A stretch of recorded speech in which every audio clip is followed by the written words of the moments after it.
Hello and welcome. This is my new Ansible from Beginner to Advanced in no time course. This time I'm going to provide this through the Monkey courses, and you're welcome with all your feedbacks, like comments, like critics, whatever. Please just send me an email, leave your comment. It's really more than welcome. So I have idea to show you how to use this really powerful and useful framework for your daily tasks. Even if you are a developer or in best case system administrator, or even if you are a beginner and want to learn something about this automation tool, this is right course for you for sure. At the end of the course, I can guarantee to you that your time for doing your job on a daily basis will just decrease for probably for 5 or 6 hours for sure. If you are standard or old-fashioned sysadmin like I was and I still am, and all of us just don't want to forget about this bash or shell scripting. It's cool, and Ansible is framework just to help us on this. So let's see what it offers. Just few more things about sysadmins mindset. So system administrator have typically been involved off from the developers and used to interact with the system by administrator, and they need to manage servers by hand, installing software manually, changing configuration, administering services, and on individual server.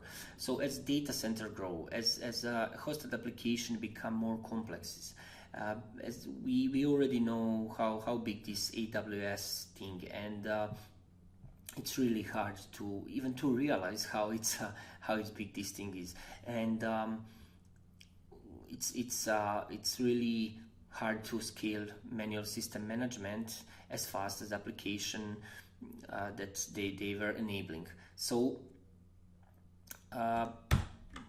we search for something what is the best framework or some tool that we could use, and there is a bunch of tools. But why Ansible is so different than let's say Puppet, than Chief? Then in this case, I also work on a Salt.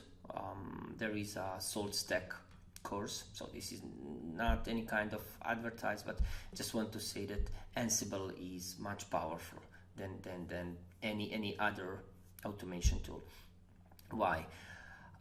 Let's say that's when developers began to think of infrastructure as part of their application, stability and performance become normative. When the system admins, most of whom have intermediate or to advanced knowledge of the application and language being used in the server they manage, work tightly with developers, development velocity is improved, and more time is spent doing fun activities like performance tuning, experimentation, writing documentation, sharing things, getting things done, and less time putting out fires. So this what we call DevOps, but this is not even lesson or time to talk about DevOps.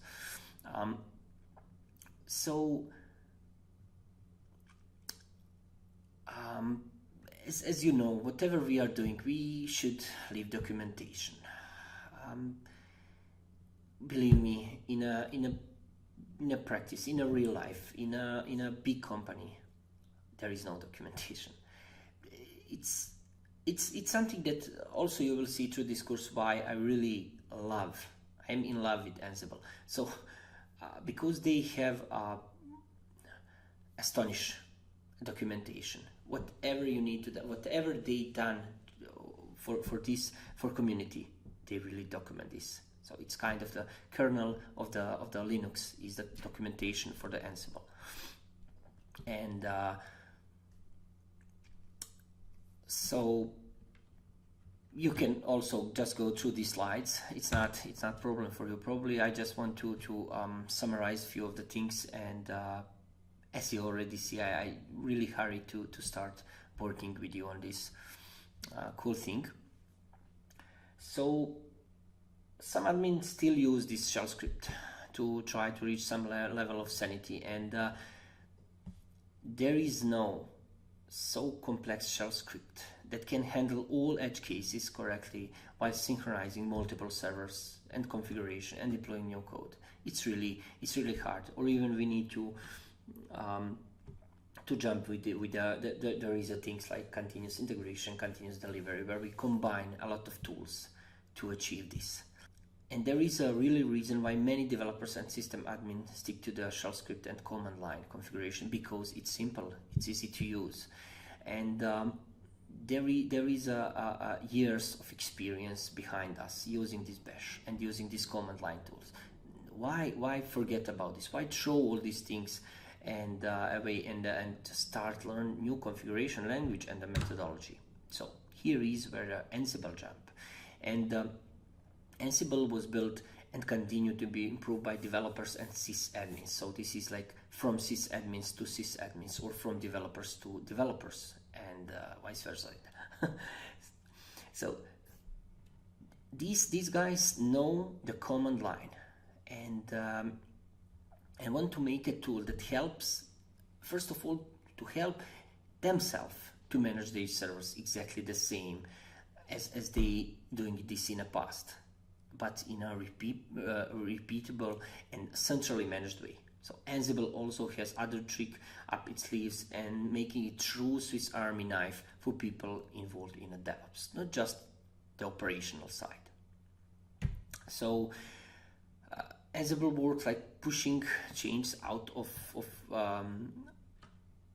from managed system to all of your system by default, and require no extra software. This is really important.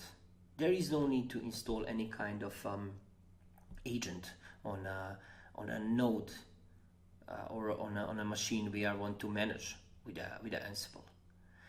There is no any kind of install anything special, any kind of requirement, something. So this means there is no extra memory footprint, there is no extra daemon to manage. Even there is no daemon on a central Ansible central management side.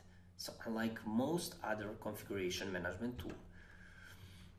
So let's just do fast and quick. This something what's maybe it's not so relevant, but let's just do quick comparison between Ansible and standard shell script code. So in an Ansible part from a playbook that you will see through this course. In one line, I am using this YAM module to install NTP service. So name of the service is NTP, and I'm going to put this in a state present. So what this means? This command is equivalent of running yum install NTP, but it's much more intelligent.